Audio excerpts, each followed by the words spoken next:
what up, y'all? We're finally back with another review. It's been a while, but we're gonna get there. What happens is there'll be a weekend we're like, all right, well, we're gonna review, and then we'll get drunk and or grill and just forget all about it. And so yeah. But yeah, like I said, this year I want to do more reviews like this and more music videos, and I'm gonna record more songs. But today we're talking about the new Devin Townsend album, Empath. Which, yeah, I don't know much about this guy. Yeah, like, you know, I've heard his name thrown around a lot on Facebook and just music over things. the Over yeah. the years, I've kept hearing Devin Townsend. And I've always heard about Strapping Young Lad and Devin Townsend, but I've never checked them out. I didn't even know Devin Townsend was in that group. I didn't know until I bought this, you know? Yeah, when you were telling me about it, I'm like, I told you exactly what I just told them, and you said he was in Strapping Young Lad, and I'm like, well, I don't even know. Yeah. I know them, but I don't know any. And so the reason I checked it out is our buddy David. You guys have seen him on like the Korn review, the Slipknot review, the OTEP review, the Deftones review. Me and David go way back, and past several years he's been listening to a lot of prog metal. And he's the one who introduced me to Haken. And so I've been sort of, and really though I'm sure there's a lot of great prog metal out there, but I've been very dissatisfied with some of them, especially Between the Buried and Me's newer shit. The stuff they released last year, the Automata. Yeah, BTBM kind of dropped the ball for me last year. Yeah, and I'm like, oh. You're doing stuff I've heard you do this before. Yeah, give me something I haven't heard. Like the last several albums have always impressed me, but that one it was just like, okay, is this like B-sides from like the last 3 albums? Yeah, what is like, this? I was sorry to pretty disappointed. Throw you off there. I noticed it's not on Metal Blade. Oh yeah? Yeah. Like when they left Victory Records, because they fulfilled their contract and they went straight to Metal Blade. And I don't think the new one is on Metal Blade. Which is weird, because I thought they were going to kick ass on Metal Blade. They did. But I liked the Automata 2 a lot better than 1. 1 barely even had moments that sucked me in. But 2 had a couple songs where I'm like, okay, I dig it. But yeah, so I've been real dissatisfied with a lot of the prog metal stuff here lately. They were nominated for a Grammy. Like even with Haken, Haken sort of raised the bar for me after being bummed with the BT Bam from last year. Loved Aquarius, loved Visions, The Mountain, and all. I love the 80s progness of Affinity. But the album they put out last year, it's really good. But it didn't impress me as much as their earlier shit. But David kept telling me, dude, you need to check out the new David Townsend. You got it. And he's been pestering me for months. And I finally checked out the song Genesis one morning. And it blew my asshole off. And I said, okay, I'm definitely missing out on something here. So I bought the album, and like as of right, it's risen the bar for me pretty high as far as anything prog and prog metal goes. It's epic as all fuck, man. And you know, it kind of reminded me. I didn't realize this till just now. It kind of reminded me of Trans-Siberian Orchestra. Moments, yeah. Like what they would do if, like, say, a solo project or something. Like one of the main guys or something did a solo album. I can see that. That's what they did. Where it wasn't, as classical and grand as that kind of thing. Like this feels on the lines of maybe like some Liquid Tension Experiment or Experience, whatever that shit was called. So most of the dudes from Dream Theater, a more proggy project. Dream Theater's already prog. Yeah, but more on the way more on the fucking a lot more prog than some of the man. Dream Theater is one of those bands that, man, they're fucking awesome as hell, but damn, they can be lame as shit at the same time. Because, I don't know, when I started buying a bunch of their stuff, there's maybe 3 albums out of all of them that I'm like, man, I fucking love this. Like, The last one? I love The Astonishing, that double one. Love the fuck out of that one. I love the Scenes from a Memory. What was that? Metropolis 2. Love the fuck out of that one. And I really like 6 Degrees of Turbulation. But the ones in between and after kind of didn't do much for me. And I still have yet to hear their newest album because of that. So I'm like, I want to hear it. I'm going to eventually buy it. But I'm kind of like, man, some of it does it for me. They're not a band where I'm like, dude, every album's so good. Like, for real. Yeah. But there's not one band that I feel like every album is good unless it's like Tool or Ghost. Yeah, there's handfuls. It's kind of hard to say a band's complete discography is good. Yeah, like there's on a average, it's little good. handful. You know, I like it when there's handfuls. greatness, but like if you just average it out, it's all good. Yeah. Rage Against the Machine. Yeah? That's one. But, well, I don't know. I'm not. Well, I mean, if you cut the cover album out. I don't count that. As far as their original Renegades, material. Is it called Renegades? Yeah, Renegades. Yeah, that does not count to me. That's a cover album. Pretty lame ass album. Cover albums to me are like B-sides or unreleased material. Yeah. It's not right. new stuff. So they didn't stick around long enough to suck. No. Like, you No. know. Just like, I guess, Audio Slave, in a way. Yeah, I still have yet to. They've only got like, what, Audio Slave. maybe 3. Just like Rage. They've only got 3. Soundgarden, man, I like all the Soundgardens. Those are all solid. And if we didn't, you know, with Alice in Chains, you know, I love all of them until Black and Blue or whatever the fuck. What give way to what? Black Gives Way to Blue. Black Gives Way to Blue. That's it. And that one's it's a cool comeback. Yeah. And then Devil Dinosaur, like, oh, You know, I like it's better. STP's complete discography until you get to the first self-titled one. Mm-hmm. Because that one... Yeah, because there's 2 self-titled... Yeah, there's 2 self-titled ones. I don't know many bands There's who 2 have self-titled that. ones and a with Chester Bennington in between their discography. And I'm like, I like it all until your first self-titled. And that one had Scott Weiland on it. It just didn't have I think the I magic. have all their stuff up to Shangri-La-Da. That was I great. think that's the last one I got. Is that the one with the art school girlfriend thing? I got a girlfriend. She goes to art school. Yeah. Underground parties. Yeah, that's a cool ass album. Was he like, I got a girlfriend, she's got a girlfriend. Yeah, that one. No, that one was on number 4. So, back on the Devin Townsend, try right? it I out. got this deluxe edition. It's got a bonus disc with it's called Tests of Manhood. And they're all like demos, I guess, that were left off of here. And as far as a second disc of the demos, they don't sound like some shitty ass demos. Like they sound like good enough to be on the album, but hearing the actual album, I can tell why they're left off. Like most of them don't reach the level of grandness or grandiose fucking epicness that is on the main album. And it's the way it starts off with Castaway.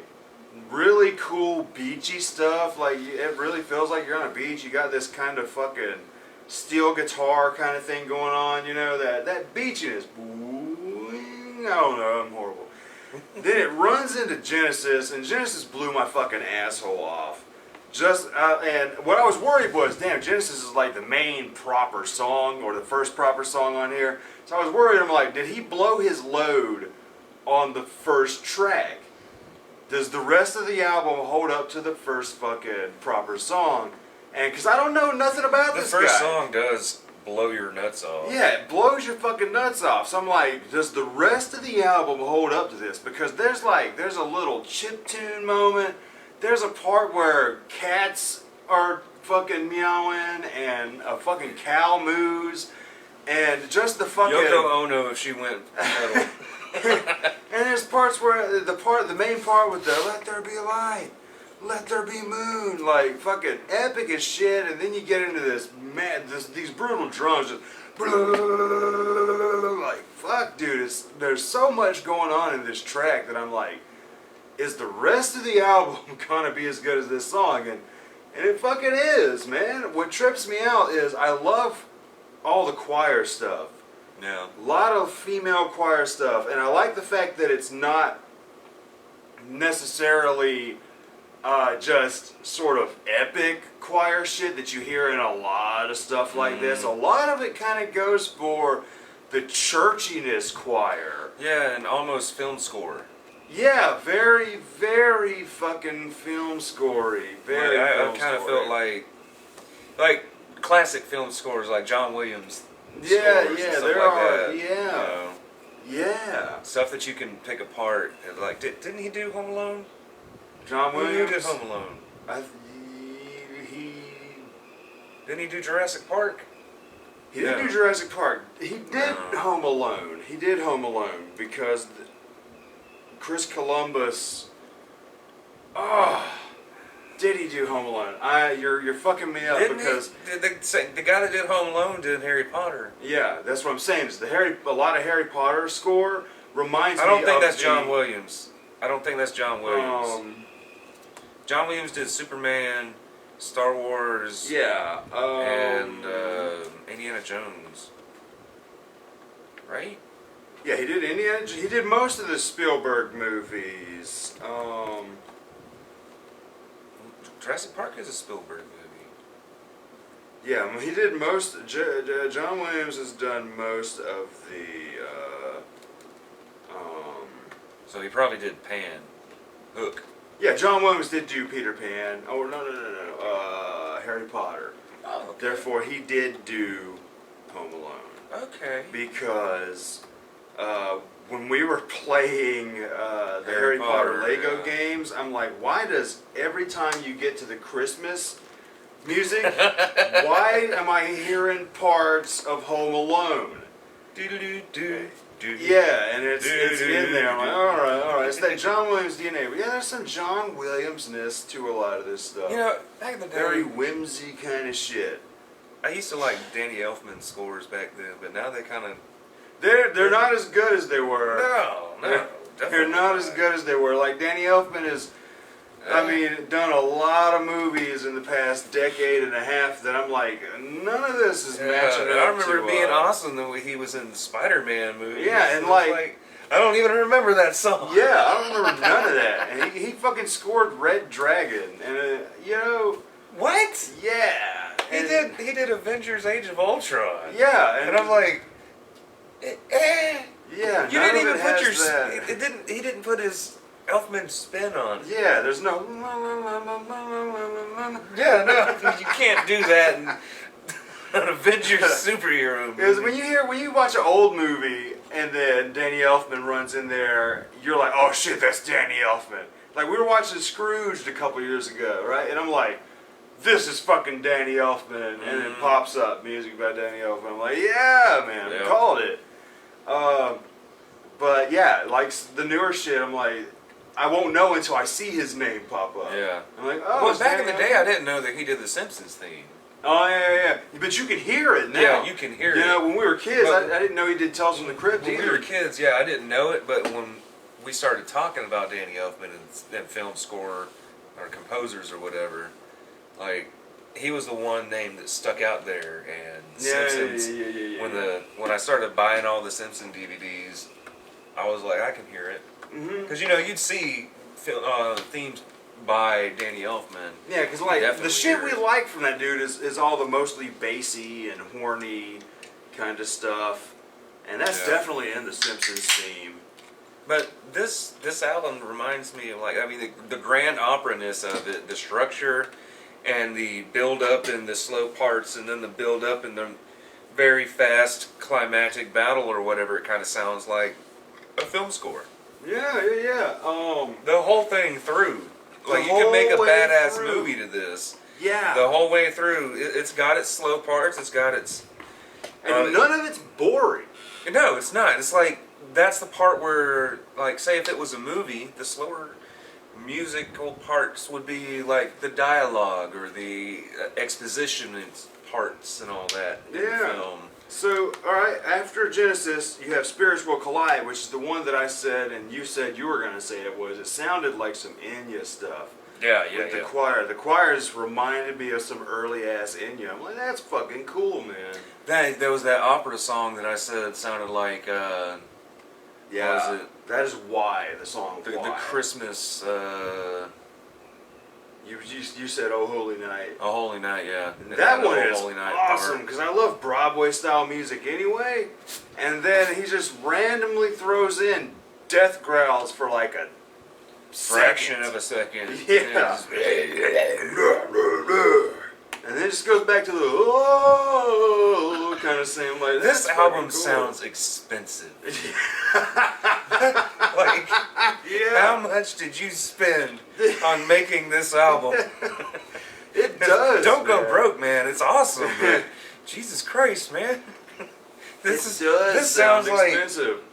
Like you've Michael got Bay was orchestras trying in to here, make a right? rock album. Yeah, man.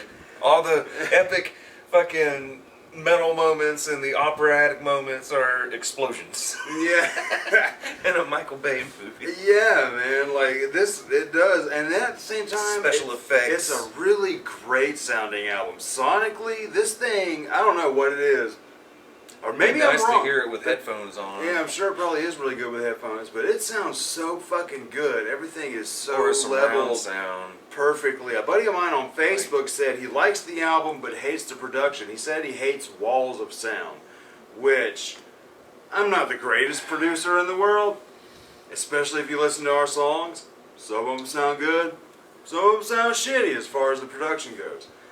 We're just figuring it out. I don't know what I'm doing, but but I do like that wall of sound kind of thing.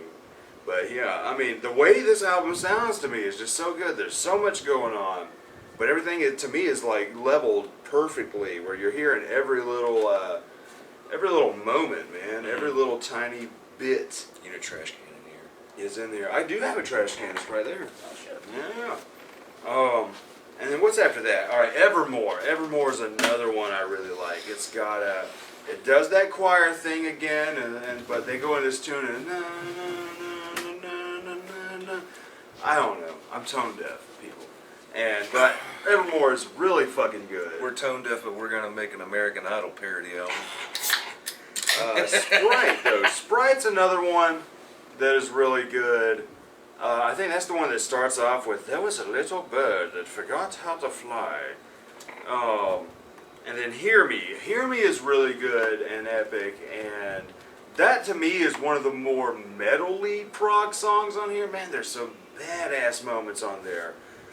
That's the one you had pointed out. I thought it was in a digipack. No, actually, this one is a standard 2-disc pack.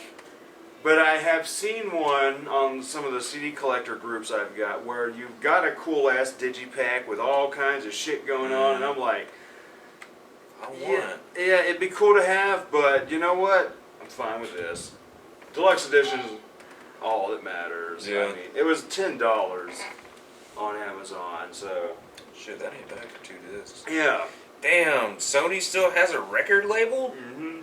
Wow. Yeah, but they were talking about what, dropping their movie division? They ain't gonna do that. No, they ain't gonna do that. Spider-Man is the only thing keeping them around. Um, Spider-Man and PlayStation is the only thing keeping Sony afloat right now. So after Hear Me, you get that, you get Why, which is that really cool Broadway track we were talking about. And then you hit Borderlands, the 11-minute track that goes in all kinds of places. Some cool metal stuff, some really cool chill shit. We stopped listening at that moment and went to run errands. Yeah, we had to pause it. We had to Could buy have some taken beer. the album with us. We could have. I could have turned it on, but you know, I was in the car. I'm like, I want to, do some turn some different shit on. Turn on some Nick Cave and then some Omar. So this doesn't get Rodriguez. boring. Mm-hmm. So, Borderlands is awesome as shit. Just 11 minutes of pure sonic pleasure. And then you run into Requiem, a cool little orchestral, almost kind of just a choiry thing before you get to the 20-minute, 23-minute epic Singularity, man. Like, fucking fuck. It has 5 parts. Yeah, there's Adrift, I Am I, There Be Monsters, Curious Gods, Silicone Scientists, and Here Comes the Sun. Here comes the sun. Here comes the sun now. You need to put those 2 songs together. Here comes the sun. Doo doo doo. Here comes the sun, and I say, here comes the dawn.